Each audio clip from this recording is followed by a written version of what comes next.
can be the good. No, not the. This SIA, the shit. We can put the shit back together for us. You know what I'm thinking. I know what you're thinking. You know, if I go grab a broom, I know you're not going to help me, but you'll push me through with encouragement. Yes. You're to say, or if there's a fire over there, we will both direct somebody to walk in it so we don't have to. You know what I mean? Yeah. Hey, did I tell you I left a $1 bill in there? And there's a fire extinguisher on the other side.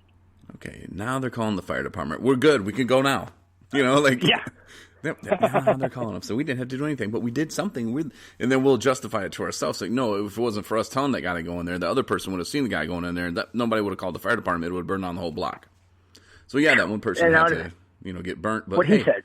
You know, it was good. We can justify it, and we're the ones that saved everybody. So put us on the front page of the newspaper, please. Nope, not that picture. This one, yeah. No, not that picture of me in the orange suit. Just a different one. Yeah. And not the picture with me with the drawn on 217 panties. I'm still not happy about that. But I accept it. And that's why I didn't put the other person in the picture with you, because I didn't want people thinking, oh, that's her panties. Because I know people would have been like that, and I just wanted to throw a quick pick up and. Yeah, and I say I'm angry, but I'm not. It's fun. It's laughter. It's recovery. It's recovery our way, and it can be your way too. And when I say our way, the fun way, I mean, and recovery can always be fun, but that we put our twist on it, and we're still sober, using the some of the tools, some of the inspiration, hope, whatever Tyrone always says that that we put towards our life, the things that we do, the way we can do it to help ourselves be better for ourselves today and help other people like we do on the show. And it's crazy, Chris, because you're talking about, we didn't have a pre-meeting or anything, or pre-show meeting. I was like, hey, I'm calling, and then I say 10 minutes, and then 20 minutes later I call. But half hour. But. Yeah, okay, if that's what it was, then and I still didn't have it figured out. So we had another 10 minutes of playing around with. Anyway, we didn't even really talk about the things that I was thinking that we should talk about today. And one of them, I wanted to talk about women in our lives and being strong. You talked about your mom being there for the woman in Battle Creek, and right. I'm sure she's been there for you as well. And then you were talking about fun and recovery, and we're doing it our way, and we're having fun, and we're trying to make fun, and we try to make fun. We make fun all night long. Oh, for heaven's sakes! Well, I get it, but I wouldn't have gotten that phone call if I wouldn't have been doing the right thing. You wouldn't have been having that conversation with me about what you guys are doing because you're doing the right thing. And like I said, 7 months, 170 something. I don't know, 6 months. I don't know, whatever. 170 something days into doing what I'm doing the right way. I've got more doors open in me than and the doors are staying open. They're not closing in front of me when I get there, or I'm not closing them on myself before I get there. It's the same with you. You guys could have definitely made a situation, making an impulse decision to, whatever was taking you down. And heavens, it's so nice to be in Alaska right now. Good things happen today, man. Yeah. So good. Sexual. And I'm not celebrating with, a shot in my arm either. Oh, man, I got this taken care of. I got that taken care of. This is the way to go out. No. And I can wake up tomorrow if somebody wants me to, and, I can continue with my task and my chore that I got here to start. Now, are you going to have like a ringtone that goes dun dun dun dun? I've been looking for one. I've been looking for one because I actually New Year's Eve of last year, I was sitting in my parents' basement, aka the shooting den, and just happened to be watching a marathon of that particular sound of the title of the show, and posted a little picture of Michael and his boss cheersing with a toast, and yeah, do do do do do do do do do do. Yeah, it's exciting, and I was thinking maybe if I could borrow the company printer or stencil cutter, I could, cut out, a K, I, and a T in the color black, and, put it across the windshield or the back window. I mean, yeah, sorry. I'm getting ahead of myself. So you're saying you want a 217 Recovery podcast sticker? Well, I'm sure that then can go on the side, but I something. The 217. I mean, the sticker's already going to go. I've already seen the window that the sticker's going to go off the 217, but I'm plotting across the top of the windshield for the kit or the back window. And things. There's no snow, but the ball has been rolling. The ball got started rolling this afternoon, and things got purchased and things got put on with some helping hands and some assistance and some guidance from a well-tuned engineer. And I'm willing to take some hey, could you do it like this? You get underneath there and you put that on there and you do that right there. You pull it off, you take that off, you put that back on. You go to the store, buy a new one, you put that back on there, and you hook this wire up there and you hook that wire up there, and now it starts. Now we got to take care of this tomorrow because we're tired of doing this today. That's awesome, though, Chris. Congrats, man. I'm glad that. Thank you. Things just keep getting better, man. And you could have ruined it, like you said, but you didn't. And I'm proud of you. Really am. No, and thank you. And I'm proud of you too. And I can't wait to see the new Hacienda. Yeah, I haven't seen it yet either because they wouldn't let us see it. But the floor plan and the blueprint looked pretty nice. They said there's new carpet in there. I know we don't have a view. We do of a big water tank, but whatever, man. Ooh, well, you could always have, maybe stencil out a nice picture of a view on the water tower, the water tank.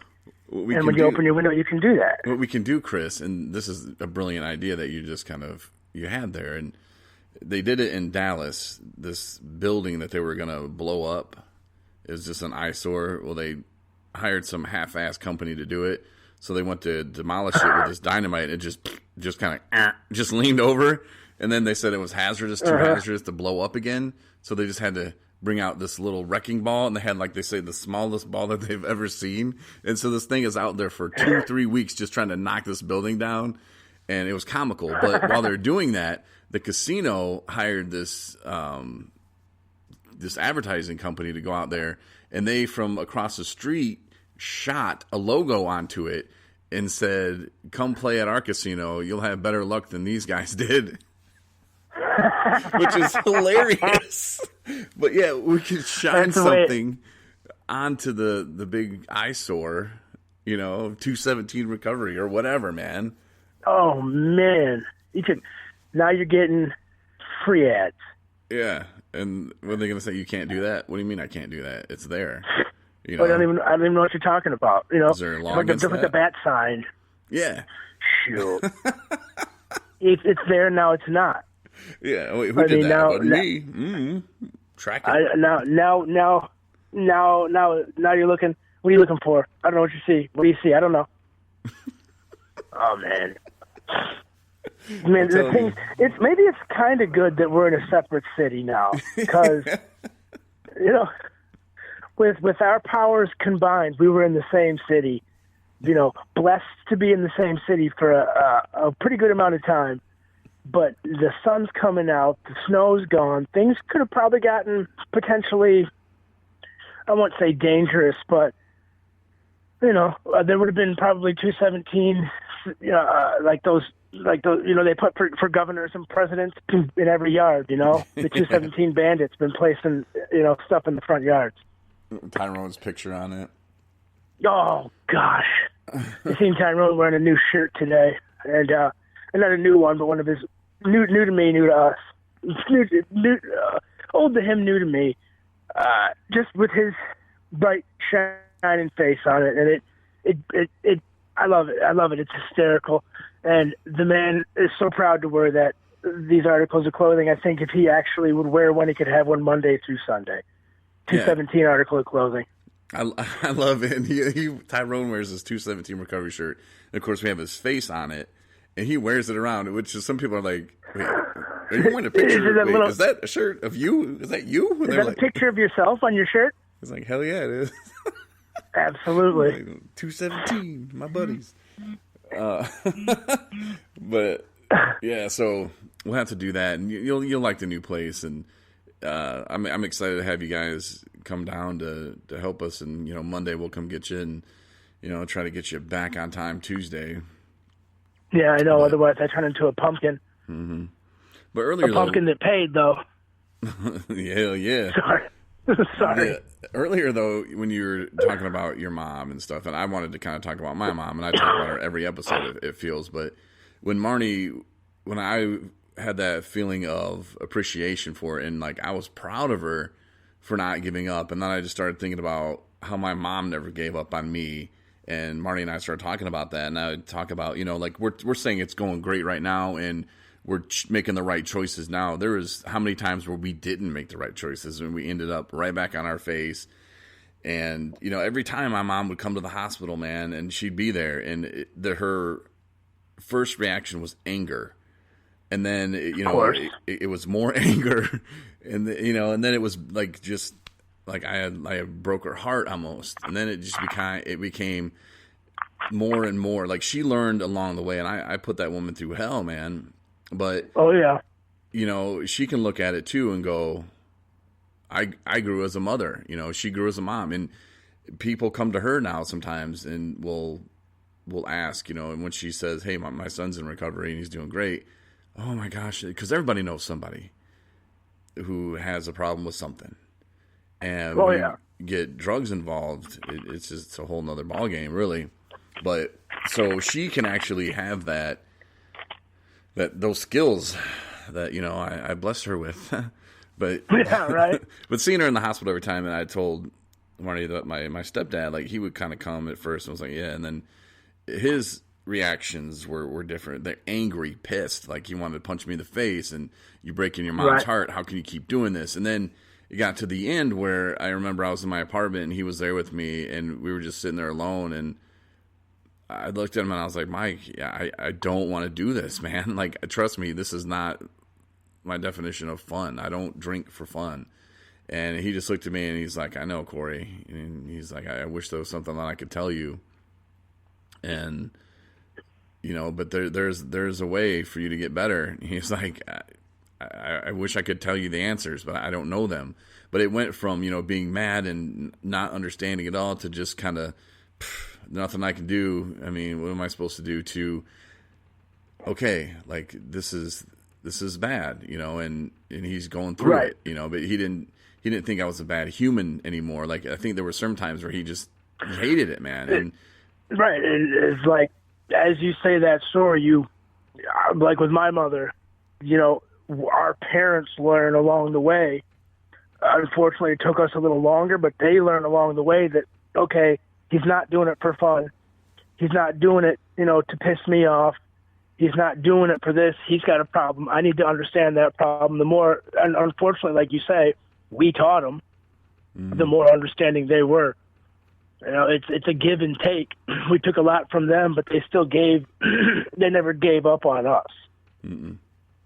They may have been tough love. They may have been like, you're not coming into the house anymore. We're putting an alarm on the house, but I still love you. But I'm not going to love you to death. That's the one line my mom told me was, I love you, son, but I'm not going to love you to death. And she was holding my hand at this time and then let go of my hand. I'm not going to love you to death. You need to stop killing yourself. Yeah. And those words, you think about it, you think, wow. But then you also think that they still love you. I know your mom loves you. Mm-hmm. And I'm pretty sure my mom loves me. I talked to her yesterday when she said it on the phone, and she says that a lot more often. That's good. Yeah. It feels good to mend those relationships, and we understand. We've seen it before. We've told them it a million times, and now it's time. It's put up or shut up. It's time to show, like, hey, I respect you and everything that you did, and that you didn't give up on me, and there's nothing I can say. For us, we can't say sorry. It doesn't work. We've already said words. it. words can't express what we want to say. It can't be said because there's nothing that we can say to take back all that we did. Now it's time to pull up our big boy panties or pants, underpants, whatever these kids say nowadays, and